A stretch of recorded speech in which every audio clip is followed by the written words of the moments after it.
The World Economic Forum's 53rd annual conference is in full swing in Davos, in Switzerland. The forum's economists say policymakers are facing tough decisions while predicting that the global economic outlook is gloomy. Well, let's bring you some more insight now with Professor Mark Swilling. He's the chairman of the Development Bank of Southern Africa and is attending this edition of the WEF. Good afternoon, Prof, and thank you very much for your time. Welcome to today. My first question, just overriding question, what's in it at this summit for Africa? What is South Africa getting out of this?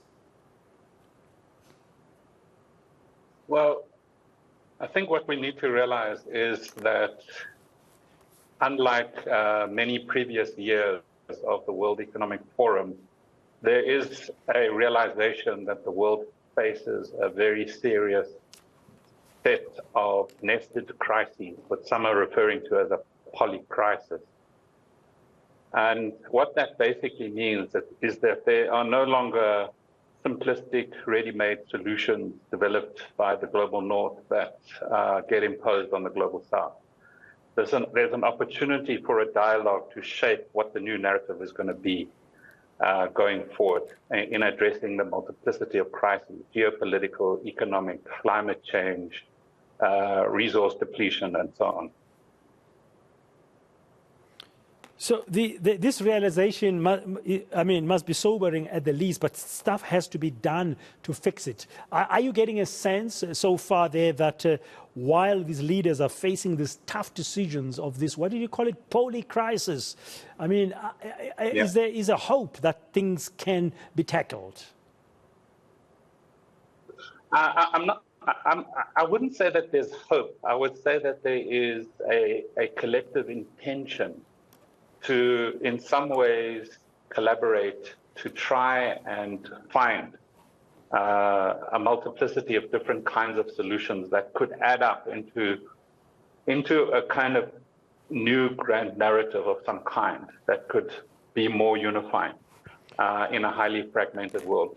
Just to give you one example, last night, Professor Nick Stern, who is very well-known climate economist, was talking about the new growth story. And he was trying to promote the argument that the new growth story is about addressing climate change, investing in the green economy, and so on.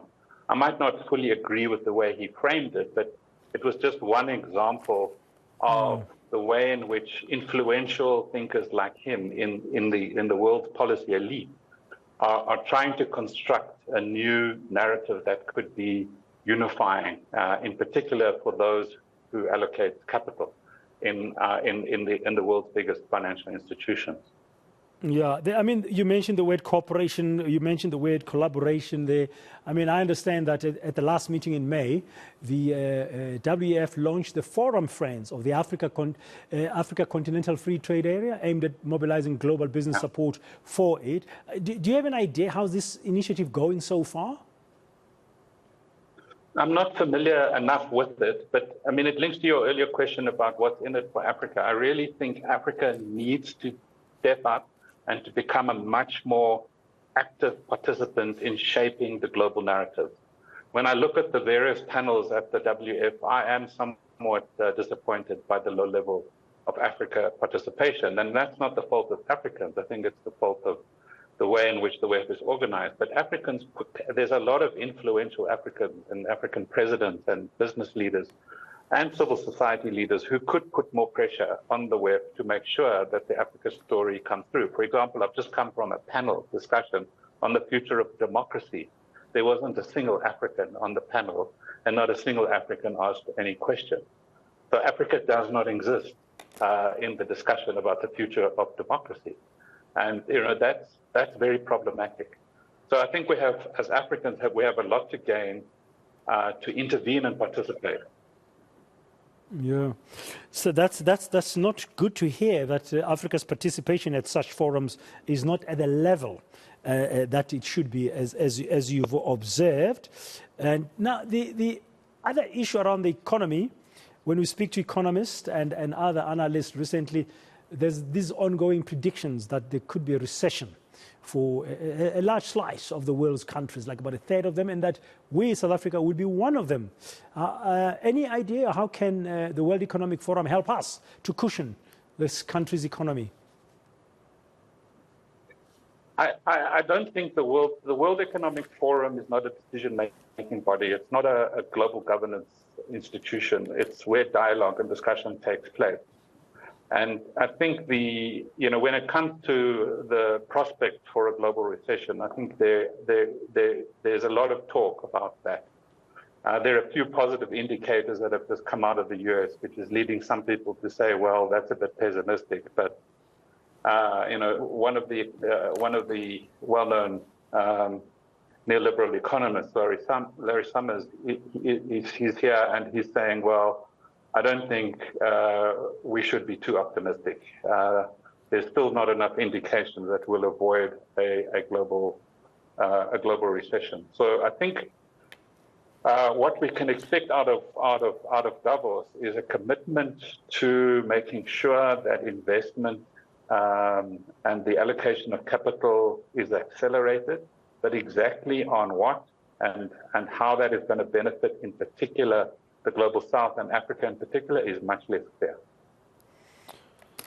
Now, our president cancelled his trip to Davos this time around because of our current dire energy crisis, as we all know. Is there anything there that you believe South Africa can benefit from in Davos this time around that can help us with this energy crisis? Well, firstly, to say I think the president made the right decision. It would be incorrect for him to be away from the country when it's hurting, when the nation is hurting. Where I think South Africa could definitely benefit from the discussions at WEF is to realize that there is a massive, robust energy transition underway, driven by large amounts of investment at levels which far exceed the investments in coal and nuclear combined. So I think it would be really good for South Africans to understand where the world is going when it comes to energy, and to take that into account when we have discussions about our technology mix. Instead of having religious discussions about, I believe in coal, I believe in nuclear, I believe in renewables, we should be talking about the cost, the rands and cents, the absolute basics. What's the cheapest way to deliver energy security in the quickest possible time?